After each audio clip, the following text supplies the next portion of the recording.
அஸ்ஸலாமு அலைக்கும். Welcome back to MM Shan kitchen. இன்றைக்கி நம்ம என்ன பார்க்க போகிறோம்னா மில்க் மேட் பார்க்க போகிறோம். வாங்க அதுக்கு தேவையான இன்க்ரீடியன்ட் பார்த்துடலாம். 1 லிட்டர் பால் எடுத்திருக்கேன். ஃபுல் ஃபேட் க்ரீம் மில்க் எடுத்திருக்கேன். நீங்கள் நல்லா ஃபுல் ஃபேட் க்ரீம் மில்க் எடுத்தால் தான் உங்களுக்கு நல்லா க்ரீமியான மில்க் மேட் கிடைக்கும். தண்ணியாக எடுத்திங்கன்னா மில்க் மேட் நல்லா இருக்காது, வற்றி போயிடும், கொஞ்சமாக தான் கிடைக்கும். நீங்கள் க்ரீமாக பால் எடுத்திங்கன்னா இப்போ நம்ம 1 லிட்டர் ஆட் பண்ணியிருக்கோம், 3/4 லிட்டர் 1/2 லிட்டர் கிடைக்கும்.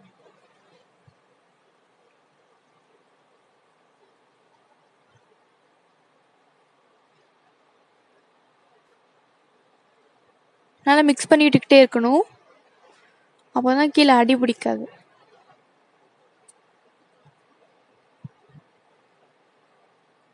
சைடில் இருக்க ஆடையெல்லாம் எடுத்து விட்டால் தான் நல்லா க்ரீமியாக இருக்கும்.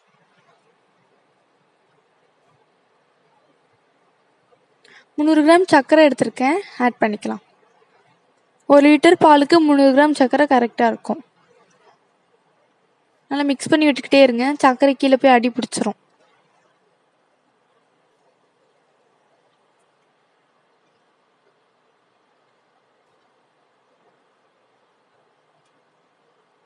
ஒரு கொதிவு வரும்போது சைடில் இருக்க ஆடையை எடுத்து விட்டுட்டே இருக்கணும், அப்போ தான் நல்லா க்ரீமியாக இருக்கும்.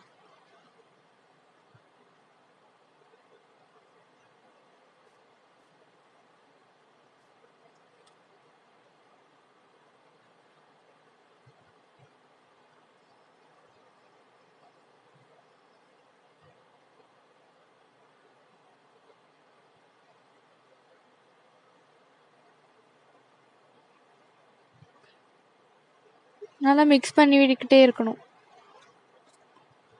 பாருங்கள் எவ்வளோ கலராக வந்துக்கிட்டே இருக்குது, வற்றிட்டே இருக்குது.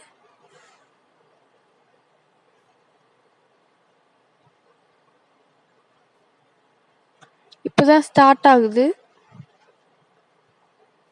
க்ரீமி ஆகிறதுக்கு. பாருங்கள் எவ்வளோ சூப்பராக வந்திருக்கு மில்க் மேட். நம்ம இதை ஆற வச்சு மிக்சியில் அரைச்சிக்கலாம். பாருங்கள் எவ்வளோ க்ரீமியாக இருக்குன்னு. கடையில் வாங்கக்கூடிய மில்க் மேட் மாதிரியே இருக்குது, சூப்பராக இருக்குது. அதே கன்சிஸ்டன்சி இருக்குது, சூப்பராக இருக்குது.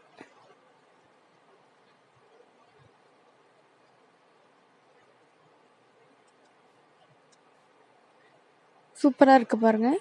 இந்த டிஷ் பிடிச்சிருந்தா லைக் பண்ணுங்கள், ஷேர் பண்ணுங்கள், கமெண்ட் பண்ணுங்கள், மறக்காமல் சப்ஸ்கிரைப் பண்ணுங்கள். பாய், நம்ம நெக்ஸ்ட் வீடியோவில் பார்க்கலாம்.